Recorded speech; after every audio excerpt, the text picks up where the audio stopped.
मैं अपनी सास के साथ बाजार आई थी। अचानक से मुझे वह गुंडा नजर आया, जिसे देखते ही मेरी सांसें तेज हो गई। भी भीड़ में किसी ने मेरा हाथ पकड़ा और खींचते हुए पुराने वाले झोपड़े के पीछे लेकर आया। नजरें उठाकर देखी तो गुंडा मेरे सामने खड़ा था। उसकी आंखें इच्छाओं से गहरी हो गई। उसने मेरे कमर को पकड़ा और मुझे सीने के करीब किया। बेदर्दी से मुझे चूमने लगा। इस कच्ची उम्र में गैर मर्द के आगोश में मैं कांपने लगी और मेरी इच्छाएं जागने लगी जब वो मेरे गर्दन को और कंधे को हल्के हल्के काट रहा था। तुम मेरी हो निशु, यह तुम क्या कर रहे हो? मुझे जाने दो, मैं उसकी आंखों में देखकर कही और उसे पीछे धक्का दिया। मैं तुमसे अभी क्या कहा? तुम मेरी हो, उसने कहा। देखो मैं चिल्लाऊंगी। तुमने भरे बाजार में मुझे हाथ कैसे लगाया? कोई देख लेगा तो मेरे बारे में क्या सोचेगा? और तुम मुझे ऐसे चूम रहे हो? मैं सर झुका कर कही और उसके हंसने की आवाज मुझे सुनाई दी। देखा तो उसके चेहरे पर शरारत भरी मुस्कान आई थी। तो क्या मैं तुम्हें अकेले में छू सकता हूँ? उसने कहा। नहीं, मैंने ऐसा कब कहा? मैं कही, बिल्कुल सदमे में थी। मेरी बात का ऐसा मतलब कैसे निकाल लिया? क्यों? तुम्ही ने तो कहा था लोग देख लेंगे तो क्या सोचेंगे। इसका मतलब तो यही हुआ ना, चोरी छुपे तुम्हें छू सकता हूँ। वह बोला। सुनो मेरी बात इससे पहले कि मैं चीख कर भीड़ इकट्ठी करूँ। यहाँ से चले जाओ। मैं गरजते हुए पलट गई और जाने लगी कि उसने फिर से मेरी कलाई को पकड़ लिया। उसके होठों पर एक कुटिल मुस्कान आई थी। तुम्हें क्या लगा तुम इतनी आसानी से मुझसे आजाद हो जाओगी? बिल्कुल भी नहीं, कहकर मुझे खींचकर झोपड़ी के अंदर लेकर आया। बिल्कुल अंधेरा और ठंड थी। मैं कांपने लगी। देखो मैं शादीशुदा हूँ, प्लीज तुमसे भीख मांगती हूँ, मुझे जाने दो, मैं बहुत ही करुण आवाज में कही, इस उम्मीद से कि उसे मुझ पर दया आ जाए। पर उसने मुझे अपने करीब खींचकर फिर से मेरे होठों को चूमना शुरू कर दिया। मैंने अपने होठों को कसकर बंद कर रखा था, पर उसने मेरे निचले होठों को काटा और अपनी जीभ मेरे मुंह के अंदर डाल दी। मेरे मुंह के हर एक इंच का स्वाद लेने लगा। उसने अपने हाथों से मेरे खुले कमर को पकड़ रखा था और धीरे धीरे हाथों से सहला रहा था कि कोलोन की खुशबू में मैं डूबने लगी। जाने क्यों मुझे यह अच्छा लगने लगा। बीच बीच में वह गरज रहा था और मेरा नाम ले रहा था, निशु। मुझे निशु करके कोई नहीं बुलाता। उसके मुंह से मेरा यह नाम जिस तरह से निकल रहे थे, मेरे पेट के अंदर तितलियां नाचने लगी। ऐसी हालत में भी मेरे जज्बातों में जाने क्यों तूफान मचने लगा था। जिस तरह से चूम रहा था जैसे मेरे बिना जी नहीं सकता। मुझे याद नहीं मेरा पति मुझे प्यार से चूमा हो, बस उसे अपनी जरूरत मिटानी होती है। पति के बारे में सोचते ही मैं कांपने लगी। कल रात की बात मेरे दिमाग में आने लगी थी। वह जरा दूर हटा। मैंने पूछा, क्या चाहते हो मुझसे? उसने अपने हाथ मेरे गालों पर बड़े प्यार से रखा। कहा, तुम्हें चाहता हूँ, चुपचाप मेरे साथ चलो वरना तुम्हारे साथ जबरदस्ती करूंगा। मेरा हाथ पकड़कर मुझे झोपड़ी से निकाला और बाजार के पीछे से खुले मैदान से होते हुए एक सड़क तक लेकर आया। बाजार पीछे छूट गई थी। मुझे नहीं पता मेरे पास मौका रहते मैं क्यों नहीं चिल्लाई। क्या इस गुंडे के डर से या मेरे अंदर मुक्ति की इच्छा थी? वह आदमी मुझे अपने कार में बैठा लिया और कार चलने लगी। देखते ही देखते हम शहर के बाहर निकल गए थे। वह शहर जिसमें मेरी अच्छी बुरी यादें थी, वह शहर जहाँ मैं पली बड़ी थी। गाड़ी खुले मैदान जंगलों से गुजर रही थी। जाने मेरी किस्मत मुझे कहाँ लेकर जा रही थी। मैंने अपनी आंखों को बंद कर ली और अपनी बेबसी भरी जिंदगी के बारे में सोचने लगी। रात की बातें याद आते ही मैं अचानक से कांपने लगी। वह आदमी जो मेरे बगल में बैठकर गाड़ी चला रहा था मेरी ओर देखा और फिर सीधे सड़क को देखने लगा। मैंने देखा उसके होठों पर एक छोटी सी मुस्कान थी। कल की रात मेरी जिंदगी की एक भयानक रात थी। मेरे पति ने रात को खौफनाक बना दिया था। जब शराब पीकर वो गुस्से से मेरे कमरे में आए थे, उन्हें देखते ही मैं सिमट गई थी। मुझे समझ आ गया था कि अब मेरे साथ क्या होने वाला है और सब कुछ इसी गुंडी के वजह से हो रहा था जो शाम को मेरी विधवा सास और मेरे पति से मिलने आया था। मैं अपने कमरे में थी। उनके बीच की बातचीत मुझे सुनाई नहीं दी, लेकिन पता चला था जो कुछ भी हो रहा था वह सही नहीं। जो खौफनाक भाव मैंने अपने पति और उस गुंडे के चेहरे में देखा, मेरे तो मानो होश उड़ गए थे। काफी गुस्से से वह गुंडा घर से बाहर निकला था और फिर तुरंत तूफान की गति से मेरा पति मेरे कमरे में आया। मुझे ऐसे देख रहा था जैसे मुझे जान से ही मार देगा। मैं चुपचाप बैठे उसकी आंखों में देख रही थी। आज तुम्हें बताता हूँ, वह भौंका जिससे मैं थर थर कांपने लगी। पर उस वक्त उसने मुझे बिस्तर पर जोर से धक्का मारा था और तेजी से दरवाजा बंद करते हुए कमरे से बाहर चला गया। मेरा सीना जोर जोर से ऊपर नीचे हो रहा था। मैं सोचने लगी, अब मैं क्या करूँ? आने वाले खतरे के बारे में मुझे अच्छे से मालूम चल गया था। आंखों से आंसू बह रहे थे। अपनी जिंदगी पर मुझे रोना आ रहा था। मेरे भी कई सपने थे, कई अरमान थे, कुछ भी पूरा नहीं हो पाया। जब मेरी चाची ने इस जल्लाद मोहन से मेरी शादी करवा दी। इंसान के रूप में एक भेड़िया था। जब मैं 14 साल की थी मेरे मम्मी पापा गुजर गए। चाचा चाची ने मुझे अपने साथ रख तो लिया था, पर मेरी चाची मेरे साथ अच्छा बर्ताव नहीं करती थी। उनके लिए बस मैं एक बोझ बनकर रह गई थी। मुझे सरकारी स्कूल में डाल दिया कि मैं 10वीं की पढ़ाई पूरी करूं। फिर उन्होंने मुझे घर पर ही बैठा दिया और घर के सारे कामकाज मुझसे ही करवाने लगी। चाची की बेटी सिमरन दीदी के उतरे हुए कपड़े ही पहनती थी। कभी मुझे किसी तीज त्योहार में एक भी नया कपड़ा नहीं मिला। बेहद रोने का मन करता था, पर मैं कुछ नहीं कर सकती। 16 साल की उम्र में मेरे लिए एक रिश्ता आया। चाची तुरंत हाँ कर दी। मैं चाचा से कही, चाचा जी यह लड़का सही नहीं है, पर मेरी सुनने वाला कोई भी नहीं था। मेरी सहेली नीलम बार बार मुझसे कही, निशा इससे शादी मत कर, यह आदमी मोहल्ले की औरतों के साथ छेड़खानी करता है, शराबी है, जुआरी है, तो खुश नहीं रह पाएगी। लाख मिन्नतों के बावजूद भी मेरी चाची नहीं मानी। मेरी शादी मोहन से करवा दी, जो कि 26 साल का था। मैं यही सोचती थी, जिस इंसान को जानती तक नहीं, कैसे मैं उससे प्यार कर पाऊंगी, कैसे उसे मैं अपने पति के रूप में स्वीकार कर पाऊंगी। डर के मारे मेरा बहुत ही बुरा हाल था। बिना किसी उम्मीद के मैं ससुराल आ गई।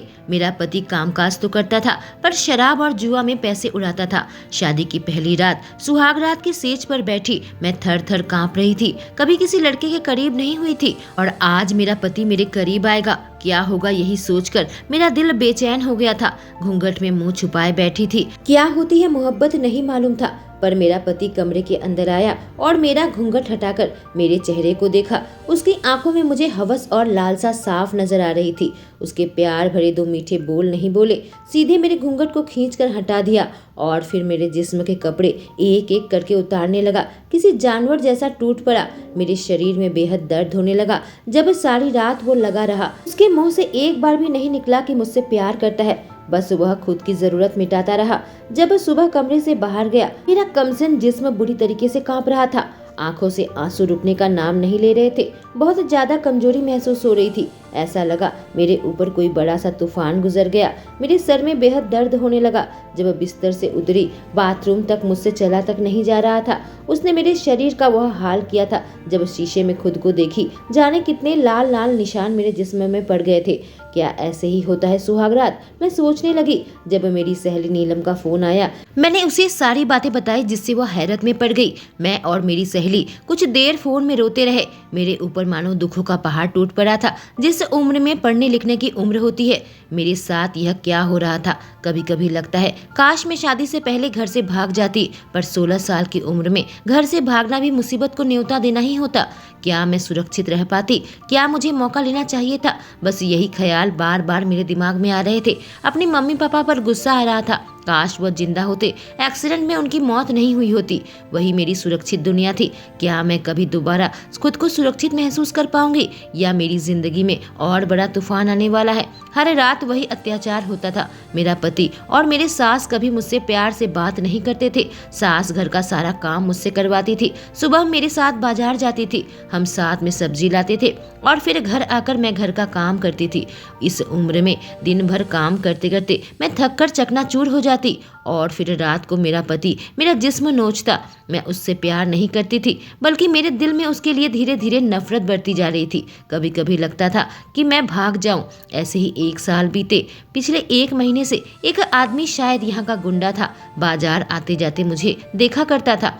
इतनी तीव्र दृष्टि से मुझे देखता था कि मेरे अंदर कुछ होने लगता था। जाने उसे देखते ही मैं इतनी क्यों घबरा जाती थी। गला बिल्कुल सूख जाता था। कई बार उससे मेरी नजरें मिलती तो उसकी आंखों में मुझे चाहत नजर आती। मैं इठलाती हुई उसके पास से गुजर जाती। कई बार हमारी नजरें मिलती तो मैं यही सोचती कि वह मुझे क्यों देख रहा है, लेकिन वह मेरे करीब करीब घूमने लगा था। जहाँ मैं जाती मेरे पीछे पीछे आता। जब भी मैं घर से बाहर निकलती, उससे मुलाकात होती। धीरे धीरे हाल ऐसा हुआ कि वह मेरे बेडरूम की खिड़की के बाहर मंडराने लगा।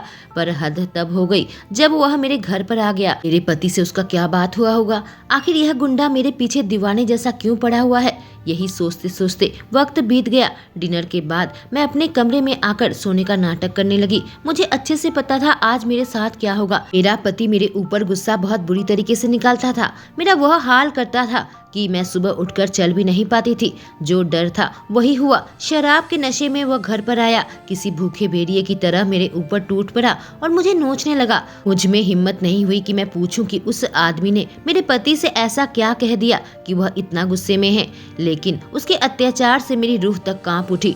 सुबह उठी तो पति चला गया था। बाहर से सास आवाज लगाने लगी, निशा जल्दी उठो, बाजार जाना है। जब देखो पड़ी पड़ी सोती रहती है। बेटा उठकर चला गया और बहू सो रही है, महारानी है। सास के ताने सुनकर मैं किसी तरीके से बिस्तर से उतरी। मुझे ठीक से चला भी नहीं जा रहा था, बहुत कमजोरी महसूस हो रही थी। तैयार होकर मैं किसी तरीके से बाजार आई थी। दिल में एक डर था, वह गुंडा जो कल रात गुस्से से घर से बाहर निकल कर गया था। जैसे ही बाजार आए वह मुझे नजर आया, जो तीव्र दृष्टि से मुझे देख रहा था और फिर मेरे जिस्म और चाल को देखने लगा। घबराहट से मेरा चेहरा बिल्कुल लाल हो गया। शायद मुझ में अत्याचार सहने की और हिम्मत नहीं थी। मैं रोज भगवान से प्रार्थना करती कि कोई चमत्कार हो जाए, पर सारी उम्मीदें टूटने लगी थी। अचानक भीड़ में मुझे महसूस हुआ किसी ने मेरी कलाई को कसकर पकड़ लिया।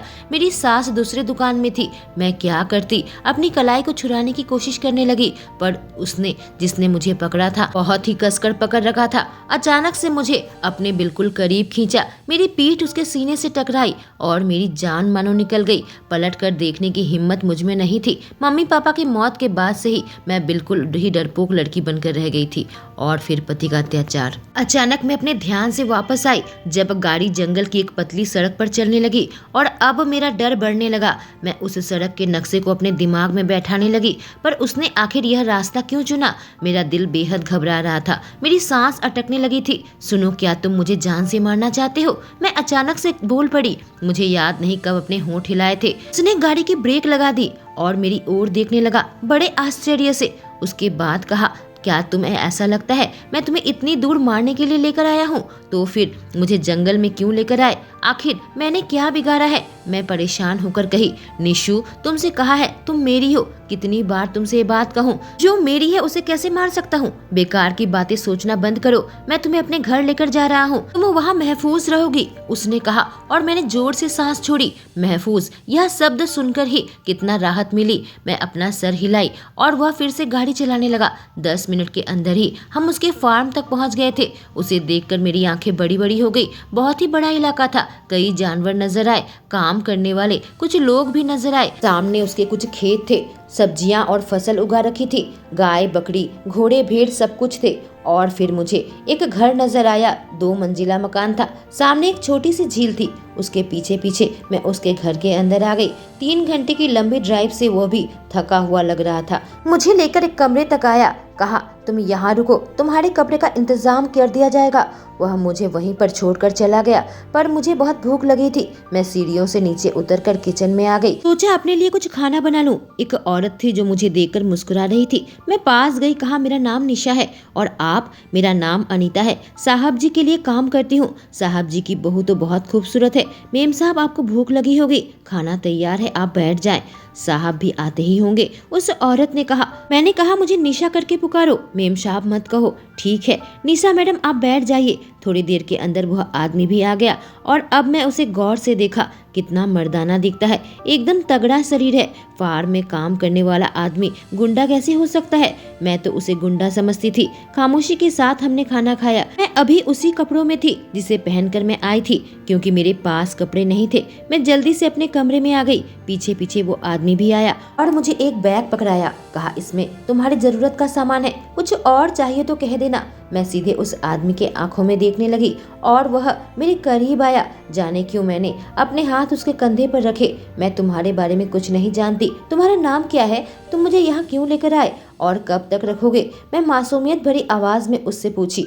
वह आदमी मेरा हाथ पकड़ा और आकर सीधे मेरे बिस्तर पर बैठ गया। मुझे खींचकर अपनी गोद में बैठाया और मेरा दिल बेहद तेजी से धड़कने लगा। उसकी इस नजदीकी का मुझ पर असर पड़ने लगा था। उसने अपने हाथ मेरे खुले कमर पर रख दिए, मेरी साड़ी के पल्लू को नीचे खिसका दिया और मेरे खुले हुए सीने को चूमने लगा। हल्की सी आह मेरे मुंह से निकली, जिससे उसका जोश और बढ़ गया। तुम बहुत खूबसूरत हो और बहुत मासूम भी, उसने मुझे छोड़कर मेरी आंखों को देखते हुए कहा। अब तुम्हें फिक्र करने की जरूरत नहीं है, मैं तुम्हारी हिफाजत में हूँ, वह बोला। मैंने कहा, देखो मैं किसी और की पत्नी हूँ, तुम मुझे अपने कब्जे में कब तक रखोगे? मेरा पति मुझे ढूंढ निकालेगा और फिर मेरे ऊपर आगे मैं कह नहीं सकी। जब देखा उसकी आंखें गहरी हो गई थी। तुमने उससे क्यों शादी कर ली? वह पूछा। मैं नहीं करना चाहती थी, मेरी चाची ने जबरदस्ती शादी करवाई। मैं तो आगे पढ़ना चाहती थी। 16 साल की उम्र में मेरी चाची ने मेरी शादी करवा दी। मेरी मिन्नतों को नहीं सुनी। मैं बहुत उदास होकर कही, जाने इस अजनबी से मैं अपने दिल की बात क्यों कह रही थी, जो मुझे किडनैप करके लाया है। पर फिर अपने आप को सुरक्षित क्यों महसूस कर रही हूँ? उसकी नजर भी तो मेरे जिस्म पर ही है। यह सारे ख्याल मेरे दिमाग में आते ही मैं सोची मुझे यहाँ से भागना होगा हर हाल में। अब और कोई रास्ता नहीं है। मैं मन ही मन यही सोच रही थी कि वह मुझे यहीं छोड़कर जाने लगा। मैं रात में आऊंगा। दरवाजा बंद कर दिया। रात में मेरे कमरे में क्या करेगा, सोचकर ही मेरा दिल घबराने लगा था। मैं जल्दी से अपने कपड़े बदल लिए। नीचे उतरी तो देखा घर पर अब कोई नहीं था। खाना बनाने वाली औरत शायद चली गई थी और वह गुंडा भी मुझे कहीं नजर नहीं आया। मेरे पास अच्छा मौका था भागने का। बाहर बहुत सारे लोग हैं, मुझे संभल कर कदम उठाना होगा। मैंने अपनी साड़ी से घूंघट कर लिया और चलते हुए फार्म के बाहर निकल गई। वहां से मुख्य रास्ता बहुत दूर था, पर मैं दौड़ने लगी। मेरी सांसें बहुत तेज तेज चलने लगी। जब मैं सड़कों में पागल की तरह दौड़ रही थी, क्या होगा यही सोचकर मेरा सीना बहुत भारी हो रहा था। पर मुझे बचना होगा। यहाँ से निकलकर मैं कहीं चली जाऊंगी, काम करूंगी, यही सोची और फिर मुख्य सड़क तक पहुंच गई। खड़े खड़े किसी गाड़ी का इंतजार करने लगी ताकि लिफ्ट मांग सकूं। शाम ढलने को थी। जंगली इलाके में अंधेरा होने लगा था। बाहर ठंड लगने लगी। जंगल की आवाज दिल दहला देने वाली थी। जब तक यहाँ कोई गाड़ी आए तब तक कोई जानवर मुझे खा न जाए। कोई भी गाड़ी नजर नहीं आ रही थी। लगभग 10 मिनट हो गए थे मुझे खड़े खड़े। मैं सोचने लगी मैं क्या करूं। अंधेरे में मुझे बेहद डर लग रहा था। वक्त का ध्यान भी नहीं रहा। तभी दूर से मुझे हेडलाइट नजर आई। मेरे दिल में एक उम्मीद जगी, यह मुक्ति का रास्ता हो सकता था। अपने ससुराल वापस नहीं जाऊंगी। एक ट्रक मेरे सामने आकर रुकी। जब मैं उसे हाथ दिखा रही थी, वहां से एक मूंछों वाला आदमी उतरकर चलकर मेरे पास आया। सर से पांव तक मेरे जिस्म को देखने लगा। अब मैं निगलने लगी। एक एक कदम मेरे करीब बना रहा था और मुझे खतरे का एहसास होने लगा। मुझे इसके इरादे नेक नहीं लग रहे थे। मेरे पास आया, मुझे एहसास हुआ कि शराब पी रखी है। कहाँ जाना है? उस आदमी ने पूछा जब मेरे एक कदम दूरी में खड़ा हो गया। शहर जाना है, मैं फुसफुसाई कि उसने मेरा हाथ पकड़ा और अपने करीब खींच लिया। बहुत खूबसूरत हो और नाजुक भी। चलोगी तो पैर दुख जाएंगे, तुम्हें गोद में उठा लेता हूँ, उसने कहा। मुझसे दूर रहो, मैं चिल्लाई। जब वो मुझे पकड़कर उठाने लगा था, मैं उसके सीने में मारने लगी। जब वो मुझे ट्रक की ओर ले जाने लगा, क्या कर रहे हो, छोड़ो मुझे, मैं चिल्लाई। इतनी खूबसूरत लड़की बीच जंगल में हाथ लगी है, कैसे छोड़ दूं? अब मैं चिल्लाने लगी ताकि कोई मुझे बचाए। अपने हाथ पांव मारने लगी, पर मुझे पता है इस सुनसान इलाके में मुझे बचाने वाला कोई नहीं, कि मेरी जिंदगी ऐसे ही गुजरेगी। लेकिन तभी पीछे से कोई आया। आदमी के कंधे पर हाथ रखा। इसे छोड़ दो, एक जानी पहचानी आवाज मेरे कानों में आई। वही गुंडा था जिसके घर से मैं भागी थी। ट्रक ड्राइवर ने मुझे नीचे उतारा और गुस्से से उस गुंडे को घूरने लगा। यह लड़की मेरी है, मैं इसे देखा है। ड्राइवर गुस्से से गरजा, लेकिन तभी वह आदमी उसे मारने लगा। दोनों में हाथापाई शुरू हो गई और उसने ट्रक ड्राइवर को बुरे तरीके से हरा दिया, इससे पहले कि मेरा हाथ पकड़कर खींचकर अपनी कार तक ले जाता। वह आदमी गुस्से से जल रहा था। मुझसे एक भी शब्द नहीं कहे थे। उसके होठों से खून आ रहा था। मैं बिल्कुल घबरा गई। जे गुस्से से गाड़ी में धक्का दिया और खुद ड्राइवर की सीट में आकर बैठ गया। क्या सोचा था तुमने? तुम भाग जाओगी और बाहर सुरक्षित रहोगी? निशु, क्या सोचकर तुम घर से भागी थी? क्या चाहती हो? तुम्हें पहरे पर रखूं या घर पर लॉक करके रखूं? बताओ, वो मेरे ऊपर चिल्लाया। इससे पहले कि गाड़ी स्टार्ट करता, सिर झुकाए हुए थी। उसके डांट लगाने से जाने मेरे दिल में क्यों चोट पहुंची। मैं रोने लगी। मेरे रोने की आवाज सुनकर वह गुंडा झुंझुलाहट में आ गया। रो मत, इससे पहले घर से भागकर मुसीबत में पड़ गई और अब रो रही हो, वह चिल्लाया। अब मुझे गुस्सा आ गया। तुम्हें कोई हक नहीं है मुझ पर चिल्लाने का। मुझे जबरदस्ती यहाँ पर लाए हो। मैं अपनी मर्जी से नहीं आई, इसलिए मैं यहाँ से भागी थी ताकि अपनी जिंदगी नए सिरे से शुरू कर सकूं। जो भी मेरे दिल में बात थी मैंने उसे साफ साफ कह दिया, पर उसका गुस्सा और ज्यादा बढ़ गया था। वह कोशिश कर रहा था खुद पर काबू करने की, इसलिए मुझे कुछ नहीं कहा था, पर कस के स्टीयरिंग व्हील को पकड़ रखा था। जल्दी फार्म के अंदर आए। जोर से गुस्से से गाड़ी का दरवाजा पटका, जिससे मैं उछल पड़ी और फिर मेरी साइड में आकर मेरा दरवाजा खोला और मुझे कार से खींच कर निकाला। लगभग खींचकर मुझे ले जाने लगा और मैं उसके पीछे पीछे दौड़ रही थी। बहुत ही तीव्र गति से वह मुझे मेरे कमरे तक लेकर आया और जोर से बिस्तर पर धक्का मारा। मैं बहुत सदमे में थी उसके इस बर्ताव से। अब मुझे बेहद डर लगने लगा। आज तुम्हें इसकी सजा मिलेगी, वह गरजा और फिर कमरे से बाहर निकल गया। जब मैं दरवाजे के पास गई देखा उसने बाहर से लॉक कर दिया था। अब मेरा दिल बैठने लगा। आखिर मेरे साथ ऐसा क्यों हो रहा है? मैं बिस्तर पर लेटी बुरी तरीके से रो रही थी। मेरे कंधे कांप रहे थे। जाने कितनी देर तक मैं रोई। जब बाथरूम गई देखा मेरा आंखें लाल हो गई है। कुछ देर बाद कमरे का दरवाजा खुला। सामने वह गुंडा खड़ा था। उसके हाथ में खाने की थाली थी, लेकिन जैसे ही उसने मेरी आंखों में देखा अपनी जगह पर वह जम गया। मुझे पता है मैं बिल्कुल टूटी हुई लग रही थी। मैंने गुस्से से अपनी नजरें हटा ली और बिस्तर पर बैठ गई। वह मेरे पास आकर बैठा। कहा, खाना खा लो। नहीं, मुझे नहीं खाना, मुझे मर जाने दो। मैं उसे जवाब दिया, ईशु जिद मत करो, जैसा कह रहा हूँ वैसा करो। वो नरम आवाज में कहा, नहीं मैं नहीं खाऊंगी, जाओ यहाँ से। मैं गुस्से से कही, हालांकि मुझे बहुत भूख लगी थी। ने खाने को सामने टेबल पर रख दिया। कुछ देर मुझे देखा पर मैं अपना सर झुकाई थी। एहसास हुआ उसकी नजरें मुझ पर है। वो वहाँ से जाने ही लगा था। मैंने उसका हाथ पकड़ लिया। एक कपकपी मेरे रीढ़ की हड्डी से नीचे दौड़ी और वह भी एक पल को बिल्कुल चौंक उठा था। मैं खड़ी हो गई, अचानक से उसके सीने से लिपट गई और फिर रोने लगी। जाने क्यों मैं उसके सामने रो रही थी, उसके सामने अपनी कमजोरी दिखाने लगी। पता नहीं क्यों उसका शरीर बिल्कुल कड़क हो गया था, लेकिन फिर थोड़ा रिलैक्स होकर उसने मुझे अपनी बाहों में खींच लिया। मुझे माफ करना निशु, उसने कहा। इससे मैं और ज्यादा रोने लगी। तुम्हें नहीं पता मैं क्या क्या झेल चुकी हूँ। अगर शायद तुम मेरी जगह होते तुम भी ऐसा ही करते। फिर बताओ तुमने मुझे क्यों डांटा? मुझसे कोई प्यार नहीं करता, सबको बस मेरे जिस्म से मतलब है। तुम्हें भी वही चाहिए ना, तो ले लो, कहकर अपनी साड़ी के पल्लू को मैंने नीचे गिरा दिया। वह बिल्कुल सदमे में मुझे देख रहा था, लेकिन फिर अपनी आंखें छोटी कर ली, मुट्ठियों को भींच लिया और जोर जोर से गहरी सांस ले रहा था। अपनी आंखों को बंद कर लिया। मैं तुमसे प्यार करता हूँ, उसके मुंह से निकला जब उसकी आवाज कांप रही थी। गुस्से से या किसी और जज्बात से मुझे नहीं मालूम। खाना खा लेना, मैं थोड़ी देर बाद आकर चेक करूंगा, कहकर वो दरवाजे के बाहर चला गया और मैं सदमे में वहीं खड़ी रह गई। क्या कहा इसने? मुझसे प्यार करता है? एक पल को ऐसा लगा मैंने ये शब्द कहीं सुने हैं, पर कहाँ सुने हैं मुझे कुछ भी याद नहीं आ रहा था। मैं बिस्तर पर बैठ गई। खाने की हिम्मत मुझ में नहीं थी। कुछ देर बाद वह कमरे में आया और खाने की थाली को देखा जिसे मैंने हाथ तक नहीं लगाया था। खाना क्यों नहीं खाया तुमने? वह जोर से कहा। तुम खिला दो, मेरे अंदर अब ताकत नहीं बची, मैंने कहा। देखा तो उसकी आंखें नर्म हो गई। सांस छोड़ता हुआ वो खाने की थाली को लेकर मेरे पास आ गया। अपने हाथों से तोड़कर मुझे रोटी खिलाने लगा। मैं बड़े प्यार से उसके हाथ से खा रही थी। खाते वक्त जब भी हमारी नजरें मिलती कुछ और ही नजर आता। जल्दी से मैं पूरा खाना खत्म कर दिया। थैंक यू, मैं उससे कही। इससे पहले कि आगे कुछ कहती उसने मुझे अपने करीब खींचा और मेरे होठों को चूमने लगा। मैंने विरोध करना छोड़ दिया। उस किस में मैं डूबने लगी। वह धीरे धीरे मेरे चेहरे को चूमने लगा और फिर चूमते हुए मेरे गर्दन तक आ गया और बहुत प्यार से चूम रहा था। मेरा ऐसे ख्याल रख रहा था कि मुझे चोट ना पहुंचे। बिल्कुल मेरे पति से उल्टा। उसकी बाहों में मैं कांपने लगी थी, लेकिन वह आदमी बेकाबू हो गया। सुनते हुए कहा, मेरा नाम सिद्धार्थ है। उसका नाम सुनते ही मेरे दिल में कुछ हलचल होने लगे।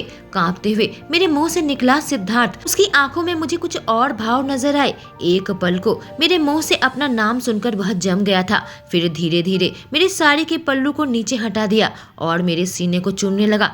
उसका शरीर मुझे ऊष्मा प्रदान कर रहा था, वह ऊष्मा जिसमें मैं डूब जाना चाहती थी, जिससे मेरा रोम रोम पुलकित हो उठा। एक एक करके उसने मेरे जिस्म के कपड़े उतारना शुरू कर दिया और पता नहीं समय का ध्यान ही नहीं रहा कब तक वह बस मुझे चूमता रहा। मेरे सीने को, मेरे पेट को, मेरे मुंह से सिसकी निकलने लगी। सांस बेहद तेज हो गई। मेरे होंठ कांप रहे थे। उस नाजुक पल में दुनिया का सबसे अच्छा एहसास मुझे महसूस करवा रहा था। उसके प्यार में मदहोश होती चली गई। मेरा कमसिन जिस्म बेकाबू होकर कांपने लगा। मैं उसे अपने करीब खींच रही थी। मेरे हाथ उसके माथे में फंसा रखा था और उसे सहलाने लगी। बीच बीच में वह गरजने लगा, लेकिन फिर उसने मुझे छोड़ दिया। जरूरतें उस वक्त तूफान पर थी। फिर मैं किसी और की पत्नी हूँ, यह बात मेरे दिमाग में आई, लेकिन यह तय है कि मैं अपने पति के पास वापस नहीं जाने वाली। फिर भी जाने क्यों यह रिश्ता गलत लग रहा था। वह मुझे देखा, कहा घबराओ मत। उसके चेहरे पर एक मीठी मुस्कान आई। रात में मेरे बगल में सो गया मुझे पकड़कर, और पहली बार मुझे चैन की नींद आ रही थी। बुरे सपने मुझे नहीं आ रहे थे। जब सुबह उठी मैं तरोताजा महसूस कर रही थी। सिद्धार्थ कहीं पर नहीं दिखा, शायद काम करने चला गया होगा। आज बहुत दिनों बाद मुझे बुरे सपने नहीं आए। उस कार दुर्घटना के बाद मैं हमेशा रात को उस हादसे का सपना देखती रहती थी। मेरे मम्मी पापा उसी हादसे में गुजर गए और मेरी किसी तरीके से जान बची थी। मेरे सर पर चोट आई थी और मैं काफी दिनों तक बेहोश रही। जब होश आया पता चला सब कुछ खत्म हो गया। लेकिन सिद्धार्थ मुझे इतना जाना पहचाना क्यों लगने लगा है? क्या वह सच में मुझसे प्यार करता है? कल उसने मेरे इज्जत पर हाथ नहीं डाला, बस मुझे चूमकर मुझे अपने बाहों में खींचकर सोया था। वह चाहता तो मेरे पति जैसा कुछ भी कर सकता था, पर उसने अपनी मर्यादा पार नहीं की, जबकि मैं भी बेचैन होने लगी थी। उसने खुद पर काबू रखा था। क्या सच में मुझसे प्यार करता है? मैं इन्हीं ख्यालों में थी। अचानक से आवाज आई, क्या सोच रही हो? मैं नजरें उठाकर देखी, सिद्धार्थ सामने खड़ा था। उसके हाथ में कुछ था, एक केक और एक गिफ्ट का बक्सा। हैप्पी बर्थडे, 18वां जन्मदिन मुबारक हो। मैं 18 साल की हो गई हूँ। अपना बर्थडे तो मैं भूल गई थी, पर यह क्या तोहफा लेकर आया है? चाचा चाची ने तो कभी मुझे जन्मदिन का तोहफा नहीं दिया। मैंने केक काटा, मोमबत्ती बुझाई, केक का एक टुकड़ा उसने मुझे खिलाया और मैंने उसे, जल्दी से तैयार होकर नीचे आ जाओ, नाश्ता तैयार है, उसने कहा और कमरे से बाहर जाने लगा। पर मेरा ध्यान उस तोहफे पर था। उसके जाते ही मैं दरवाजा बंद की और उसे खोलने लगी। उसके अंदर एक एल्बम थी। जब मैं उसे खोला मेरी आंखें फटी की फटी रह गई।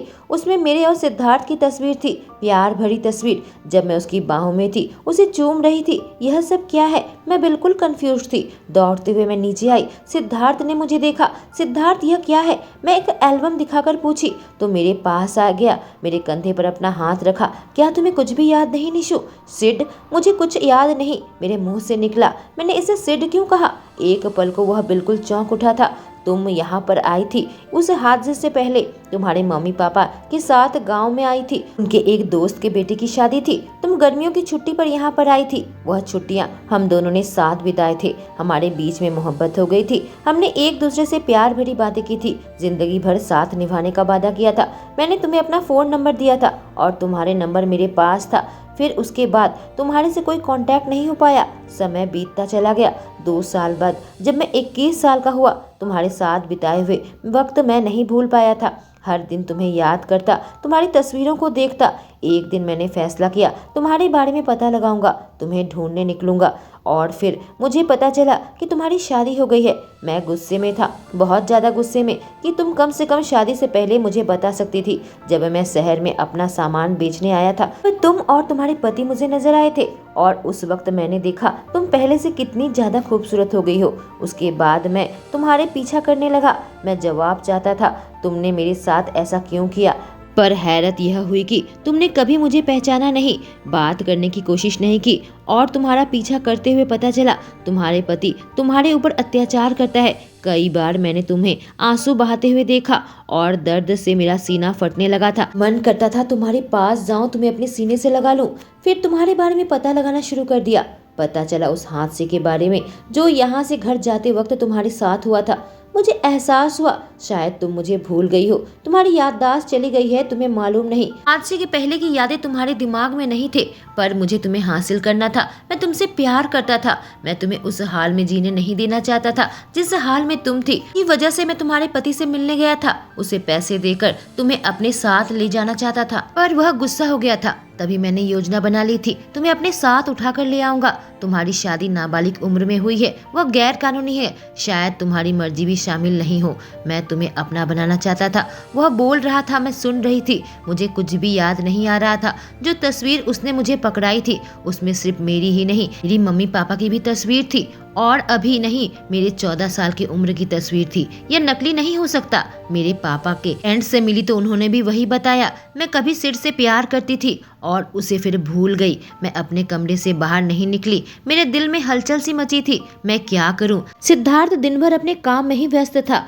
रात को जब मेरे कमरे में आया, मेरे पास आकर बैठा, मेरे खुले हुए बालों को कान के पीछे करते हुए पूछा, तुम ठीक हो? फिर फिक्र की दृष्टि से मुझे देख रहा था। उसे पता है यह सब कुछ मेरे लिए बहुत कुछ था।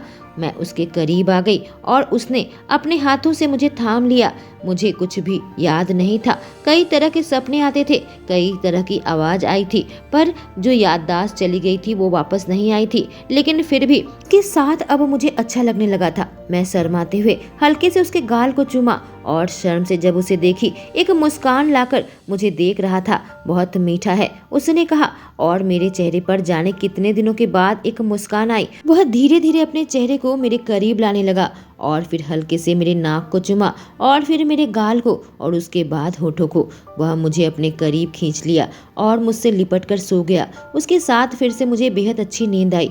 पूरे 1 हफ्ते हो गए थे वो मेरे साथ था, मुझसे प्यार करता, मुझे चूमता, पर कभी भी उसने अपनी हदें पार नहीं की थी। वो धीरे धीरे कदम उठा रहा था। तीव्र इच्छा रहने के बावजूद भी उसने मेरे इज्जत को नहीं रौंदा। एक दिन मैंने अपनी सहेली को कॉल किया जब सिद्धार्थ ने मुझे मेरा फ़ोन वापस किया। मुझे अपनी सहेली नीलम की याद आई। उसे कॉल किया। मेरी आवाज़ सुनते ही वह चौंक उठी और अचानक से रोने लगी। कहाँ गायब हो गई थी? मुझे तो लगा था तुम्हारा पति तुम्हें कुछ किया है। मैं नीलम को सारी बात बताई। नीलम सुनकर हैरत में पड़ गई। कहा, तुम्हें वापस आने की जरूरत नहीं है। हाँ, मैं तुम्हें बहुत मिस करूंगी, लेकिन तुम सिद्धार्थ के साथ ही रहो। तुमने बहुत कुछ सहा है, यहाँ आओगी तो फिर से वही सब कुछ शुरू हो जाएगा। से बात करके मेरा दिल हल्का हो गया था। मुझे समझ आ गया था मुझे क्या करना चाहिए। मैं पूरे तरीके से खुद को सिद्धार्थ को सौंप देना चाहती थी। मैंने एक खूबसूरत सी ड्रेस निकाल कर पहना और तैयार होकर सिद्धार्थ का रात में इंतजार करने लगी। जैसे ही वो कमरे में आया, मुझे देखकर हैरान रह गया। मेरे चेहरे पर एक शरारती मुस्कान थी और उसकी आंखें चमकने लगी। मुझे अपने करीब खींचकर गोद में बैठा लिया। उसके हाथ धीरे धीरे मेरे ड्रेस के नीचे खिसकने लगे और वह मेरी थाई में अपना हाथ चलाने लगा। उसकी आंखें चाहत से बिल्कुल काली हो गई।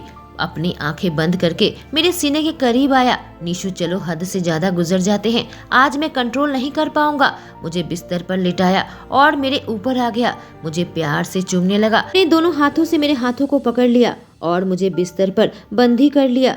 मुझे पूरे जुनून के साथ चूम रहा था, इससे पहले कि मेरे कपड़े निकाल कर फेंक देता। उसने अपने भी कपड़े उतार दिए और मुझ में समा गया। मेरी आंखों के कोने से आंसू की बूंदें टपकने लगी, जिसे वो चूम कर हटाने लगा। मुझे सुख का एहसास हो रहा था। आज पहली बार मुझे सच में आराम महसूस हुआ था। दिल में कोई खौफ नहीं था। वह मुझे पूरा सम्मान दे रहा था। मैं सुख की गहरी खाई में गिर रही थी जब सांसें जोर जोर से चलने लगी। पूरे कमरे में मेरी सिसकी गूंजने लगी। फिर एक पल ऐसा लगा मैं फटने की थी। मुझे चरम सुख का एहसास हुआ जो इससे पहले कभी महसूस नहीं की थी। हांफता हुआ वो मेरे बगल में लेट गया। यह सच में बहुत कमाल का था। उसके मुंह से निकला। प्यार से मुझे अपने करीब खींचकर मेरे माथे को चूमा। आई लव यू निशु, उसके मुंह से निकला, पर मैं खामोश थी, कोई जवाब नहीं दिया। बस उसकी कोलोन की खुशबू लेने लगी कि मुझे नींद आ गई। जब सुबह उठी, सिद्धार्थ नहीं था, शायद काम पर चला गया था, पर मेरे होठों पर एक छोटी सी मुस्कान थी। फ्रेश होकर मैं ब्रेकफास्ट के लिए नीचे जाने लगी कि तभी मेरा मोबाइल बजा। बिना देखे ही मैंने रिसीव किया। सोचा नीलम का फोन होगा। हेलो नीलम, मैं कही। उधर से जानी पहचानी आवाज सुनाई दी। मैं तुम्हें लेने आ रहा हूँ। क्या सोचा था कि तुम मेरे चंगुल से बच जाओगी? अब देखो क्या हाल करता हूँ तुम्हारा। वह आवाज सुनकर मैं कांपने लगी। मेरी आंखों से आंसू बहने लगे। मेरे पति का कॉल था। उसने मुझे ढूंढ निकाला था। मैंने फोन काट दिया और डर के मारे मेरी हालत बेहद खराब हो गई। जल्दी से कमरे से बाहर निकली। घर पर सिड नहीं था। मैं बाहर निकली। वो सामने ही काम कर रहा था। मैंने उसे आवाज दी। जल्दी से वह मेरे पास आया। मेरी हालत को देखकर मुझसे पूछा क्या हुआ है। उसकी बाहों से लिपट गई। मुझे नहीं जाना, मुझे बचा लो। कहाँ नहीं जाना बेबी? उसने पूछा। मैं जोर जोर से रोने लगी। क्या हुआ है बताओ निशु, वह कहा। मैंने उसे बताया जो मेरे पति से बात हुई थी। सिद्धार्थ के भाव बहुत गंभीर हो गए। आने तो मैं उसे देख लूंगा, तुम्हें फिक्र करने की जरूरत नहीं है, तुम मेरे साथ सुरक्षित हो। वह कहा। Sid, I love you so much, मैं तुम्हारे बिना नहीं जी सकती, मैं कांपते हुए कही। उसके सीने से लिपट गई। फिक्र मत करो, मैं हूँ, तुम अपने कमरे में रहो, बाहर मत आना, उसने कहा। कुछ घंटे के अंदर मेरा पति यहाँ पर हाजिर था। बाहर जोर से आवाज आई। मैं बाहर खिड़की में झांक कर देखी। सिद्धार्थ के साथ मेरे पति के बेहद झड़प हो रही थी। नौबत हाथापाई तक आ गई। मैं कमरे में टहल रही थी। मुझे बेहद घबराहट हो रही थी। आखिर मेरे साथ क्या होगा? 1 घंटे के बाद सिद्धार्थ अंदर आया। उसके चेहरे पर एक बड़ी सी मुस्कान थी। अब तुम्हें तुम्हारा पति कभी परेशान नहीं करेगा, वो चला गया है। अगर दोबारा परेशान किया तो मैं उसे जेल भिजवा दूंगा। बहुत ढीठ इंसान था पर मान गया। जब मैंने पुलिस की धमकी दी वो पीछे हट गया। बदले में मुझसे कुछ पैसे लिए वह हमेशा के लिए चला गया। उसे भूल जाओ। 1 महीने से मैं उसके पास रह रही थी। आखिरकार उसने मुझे शादी का प्रस्ताव रखा और मैं मान गई। मम्मी पापा की मौत के बाद जो दुख और तकलीफ मैं झेली थी अब वह दूर हो गया था। सिद्धार्थ एक अच्छा पति साबित हुआ। फार्म में मैं अपनी बाकी की जिंदगी गुजारी। भले ही मैं उसकी पुरानी यादें भूल गई थी पर हमने कई सारी नई यादें बनाई। दोस्तों, इसी के साथ ये कहानी खत्म होती है। आशा करती हूँ आपको पसंद आई होगी। Thank you.